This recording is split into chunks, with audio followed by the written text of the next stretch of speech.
My dear student, আমি তোমাদের ইতিহাস পড়াচ্ছি উচ্চ মাধ্যমিকের এবিটি টেস্ট পেপারের এমসিকিউ এসিকিউ পুরো 40 নাম্বার।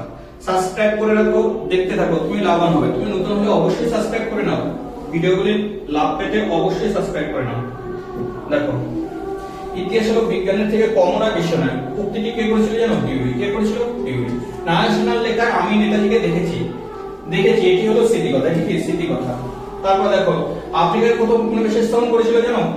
পর্তুগিজ। পুঁজির জঠরে সাম্রাজ্যবাদ উক্তিটি করে লেনিন। পুঁজির জঠরে সাম্রাজ্যবাদ উক্তিটি করেন লেনিন। বাংলাদেশের স্বাধীন নবাব ছিল সিরাজউদ্দৌলা। বাংলাদেশের স্বাধীন নবাব কে ছিল? সিরাজউদ্দৌলা। ভারতের প্রথম পাট শিল্প গড়ে ওঠে রেস্টাতে। প্রথম পাট শিল্প কোথায় গড়ে ওঠে? রেস্টাতে। কোন মারাঠা নেতা ভারতের মেকিয়াভেলি নামে পরিচিত? উত্তর হচ্ছে নানা ফড়নবিশ। ভারতের প্রথম ট্রেড ইউনিয়ন হচ্ছে জানো? নিখিল ভারতের মাদ্রাজ লেবার ইউনিয়ন। পরেরটা দেখো, সুধী আন্দোলন শুরু করে কে জানো? দয়ানন্দ সরস্বতী। বাংলার নবজাগরণের তথাগত নবজাগরণ বলেছে অশোক মিত্র। তথাগত নবজাগরণ কি বলেছে? অশোক মিত্র। চৌঠা মে আন্দোলন বিখ্যাত স্লোগান জি উই, কথার অর্থ হচ্ছে দেশ বাঁচাও, দেশ বাঁচাও। পৃথক নির্বাচন নীতি প্রবর্তন হয় 1909 খ্রিস্টাব্দে মল্লমিত্র আইনে। কোন অধিবেশনে মুসলিম লীগ পৃথক পাকিস্তান দাবি করে? লাহোর অধিবেশনে। সালটা জানো? 1940। তারপর দেখো, 1928 খ্রিস্টাব্দে বারদলের সরকারের নেতৃত্ব কে দেন? সর্দার বল্লভভাই প্যাটেল। একে বারদলের নারীরা কি উপাধি দিয়েছিল? সর্দার। নৌবিদ্রোহ কবে হয়েছিল জানো? 1946। Great mission Bharatvarsha 1942। তারপর দেখো, গ্রেট মিশন ভারতবর্ষ 1942। তারপর হচ্ছে লিঙ্গিক প্রস্তাব 1940 আর আজাদ হিন্দ 1943 সালে। বিয়েটা মিলে গেল। স্বাধীনতা লাভের পরে ইন্দোনেশিয়ার প্রথম রাষ্ট্রপতি ছিলেন কে জানো? উত্তর সুকর্ণ, ডক্টর সুকর্ণ। প্রজাতান্ত্রিক কোরিয়ার রাজধানী হলো সিওল। কোরিয়ার রাজধানীর নাম কি? সিওল। সুয়েজ খাল জাতিকরণ করেছিল নাসের 1956 সালটা হচ্ছে 1956। তারপর রাশিয়া ক্ষেপণাস্ত্র ঘাঁটি তৈরি করে কিউবা।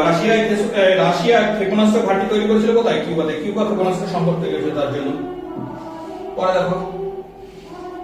দেখো, ডিএনপিএন-4 ঘটনা ঘটেছিল হচ্ছে ভিয়েতনামে। ডিএনপিএন-4 ঘটনা কোথায়? ভিয়েতনামে। ভারতীয় পরিকল্পনা কমিশনের প্রধান ছিল হচ্ছে জওহরলাল নেহরু। পঞ্চবার্ষিক পরিকল্পনা কমিশনের প্রধান কে? জওহরলাল নেহরু। 1951 খ্রিস্টাব্দে প্রথম আইটিআই স্থাপিত হয় খড়গপুরে। তাহলে ভারতের প্রথম আইটিআই হচ্ছে 1951 খ্রিস্টাব্দে কোথায় তৈরি হয়? খড়গপুর। তৃতীয় বিশ্ব কথাটি প্রথম ব্যবহার করে কে জানো? অ্যালফ্রেড সৌভি। বাংলাদেশ বিজয় দিবস কবে পালিত হয় জানো? 16 ডিসেম্বর। দেখো পরবর্তী প্রশ্ন, লগ্নি পুঁজি জানো? শিল্পের লাভ, অধিক লাভের আশায় আরো যদি শিল্পের লাভ সেটা যদি আবার শিল্পে ব্যবহার করা তাহলে নাম হচ্ছে লগ্নি পুঁজি। যোগ্যতমের উন্নতম তত্ত্বটিকে, যে শক্তিশালী প্রতিযোগিতায় টিকে থাকবে সে যোগ্য টিকে থাকবে আর অন্য লোকরা অবলুপ্ত হবে। ইন্দোনেশিয়ার কোন বিদেশি শক্তির আধিপত্য বিস্তার করে? ইন্দোনেশিয়ায় দেখো, ইন্দোনেশিয়ার কোন বিদেশি আধিপত্য বিস্তার করে? উত্তর হচ্ছে আর্থিক সাহায্য দান দ্বারা। দেখো, নয়া সাম্রাজ্যবাদ কি? দেখো, নয়া সাম্রাজ্যবাদ আর্থিক সাহায্য দান দ্বারা কোন দেশের আধিপত্য বিস্তার হচ্ছে নয়া সাম্রাজ্যবাদ। কোন দেশকে আর্থিক সাহায্য দিয়ে কি করছে? যে সেই দেশে আধিপত্য। ইন্দোনেশিয়া কোন বিদেশি আধিপত্য বিস্তার করেছিল? দেখো, ইন্দোনেশিয়া হচ্ছে নেদারল্যান্ড। ইন্দোনেশিয়া কারা ছিল? নেদারল্যান্ড ছিল। তারপর হচ্ছে দ্বৈত শাসন বলতে কি বোঝো? যেন দ্বৈত শাসন। দেখো, পলাশী যুদ্ধের পর বাংলায় ইংরেজ শাসন এবং নবাবের শাসন দু রকমের শাসন চলেছিল। একে বলা হয় দ্বৈত শাসন। একে বলা হয় কি? দ্বৈত শাসন। বেসিনের সন্ধি কাদের মধ্যে হয়েছিল জানো? বেসিনের সন্ধি 1802 খ্রিস্টাব্দে ইস্ট ইন্ডিয়া কোম্পানি এবং দ্বিতীয় বাজিরার মধ্যে। ইস্ট ইন্ডিয়া কোম্পানি এবং দ্বিতীয় বাজিরার মধ্যে হয়েছিল। চুয়ে পড়া নীতি কি জানো? চুয়ে পড়া নীতি হচ্ছে তারপরে বোর্ড অফ রেভিনিউ কে স্থাপন করে? উত্তর হচ্ছে Warren Hastings. Board of revenue কে গঠন করে? উত্তর হচ্ছে ওয়ারেন হেস্টিংস। চুয়ে পড়ার নীতি কি? উত্তর হচ্ছে দেখো, সমাজের শিক্ষিত দ্বারা নিম্নবর্গের মধ্যে নিজে থেকে শিক্ষা প্রকাশের নাম হচ্ছে চুয়ে পড়া নীতি। কে দেয়? মেকলে। 3 আইন কি? 3 আইন কবে কার প্রচেষ্টা? দেখো, কেশবচন্দ্র সেনের প্রচেষ্টা 1961 খ্রিস্টাব্দে 3 আইন পাস হয়। সতীদাহ প্রথা কবে কার প্রচেষ্টা নিষিদ্ধ হয়? দেখো, উত্তর হচ্ছে রাজা রামমোহনের প্রচেষ্টায় 1829 খ্রিস্টাব্দে। 1829 খ্রিস্টাব্দে।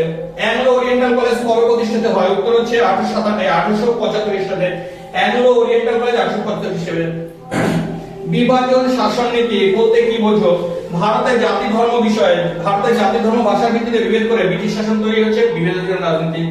নাও আর নেভার পুস্তকটি চৌধুরী রহমত আলী কি বলেছে? উত্তর হচ্ছে পৃথক পাকিস্তানের দাবি করেছে। সত্যবিলোপ নীতি দ্বারা কোন রাজ্য সাম্রাজ্যভুক্ত হয়? উত্তর সাতরা। প্রথম সাম্রাজ্যভুক্ত হয় সাতরা। সত্যবিলোপ নীতি দ্বারা কোন সাম্রাজ্য প্রথম সাম্রাজ্যভুক্ত হয়? উত্তর সাতরা। দেখো মাউন্টব্যাটেন গোয়াকে দেখো 1947 খ্রিস্টাব্দে 1947 ভারত বিভাগের পরিকল্পনা মাউন্টব্যাটেন গোয়া নামে পরিচিত। দেখো তারপর হচ্ছে রশিদ আলী দিবস কবে পালন করা? উত্তর হচ্ছে 12 ফেব্রুয়ারি। রশিদ আলী দিবস কবে? 12 ফেব্রুয়ারি। কে কবে পাল হারবার বন্দর পুনর্বাসন করে? উত্তর হচ্ছে জাপান 1941 খ্রিস্টাব্দে 7 ডিসেম্বর। জাপান 1941 খ্রিস্টাব্দে 7 ডিসেম্বর। তারপর ন্যাটো কবে গড়ে উঠে? জানো 1949 এর 4 এপ্রিল। ন্যাটো কবে গড়ে উঠে? 1949 খ্রিস্টাব্দে 4 এপ্রিল। জোট নিরপেক্ষ নীতি কি? দেখো ভারত সহ দক্ষিণ এশিয়ার দেশগুলি মার্কিন রাশিয়া কোন জোটে যোগ না করে নিরপেক্ষ থাকার যে সিদ্ধান্ত নেয় তাকে বলা হয় জোট নিরপেক্ষ নীতি। ভারত সহ দক্ষিণ এশিয়ার দেশগুলি মার্কিন জোট রাশিয়া জোট কোন দিকে যোগদান না করে নিরপেক্ষ থাকার সিদ্ধান্ত গ্রহণ করে বলে জোট নিরপেক্ষ নীতি। অর্থনৈতিক উদারনীতিকরণ কি? দেখো অর্থনীতি বাজার মুখী করে এবং সরকারি বেসরকারি বিনিয়োগ করা। অর্থনীতি বাজারমুখী করে সরকারি বেসরকারি বিনিয়োগ করার পদ্ধতির নাম হচ্ছে উদারনীতিকরণ। বেন বেল্লা কে ছিল? দেখো স্বাধীন আলজেরিয়ার প্রথম রাষ্ট্রপতির নাম বেন বেল্লা। স্বাধীন আলজেরিয়ার প্রথম রাষ্ট্রপতি হচ্ছে বেন বেল্লা। এই হচ্ছে এই সেটের পুরো এমসিকিউ এসিকিউ। পরবর্তী সেট একটু আছে, একটু পরে আসবে, তুমি দেখতে থাকো। আর 2-4 বার দেখলে না তোমার ভিডিওগুলো পুরো এমসিকিউ এসিকিউ মুখস্থ হয়ে যাবে। অতএব সাবস্ক্রাইব করে রাখো, দেখতে থাকো।